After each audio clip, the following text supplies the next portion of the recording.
Du haut de ses 22 ans, ce jeune Néerlandais est un inventeur pressé.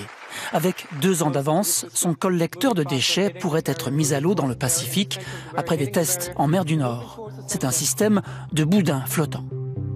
Les déchets vont se retrouver coincés là, avec la force du courant et grâce à la forme et à l'angle. À l'origine, il comptait déployer une barrière de 100 km arrimée en grande profondeur.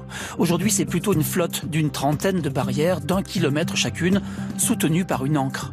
Elles vont dériver dans l'océan au gré des courants. Ce sera moins cher et plus efficace. Parce que le système flotte, il se comporte comme les déchets plastiques. Et automatiquement, ces barrières dérivent vers les zones où il y a le plus de plastique.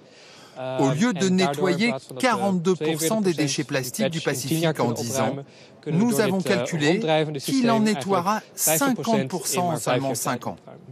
Ce sont des courants circulaires qui font s'agglutiner des tonnes de plastique. 5 énormes plaques sur la planète, dont la plus connue, celle du Pacifique.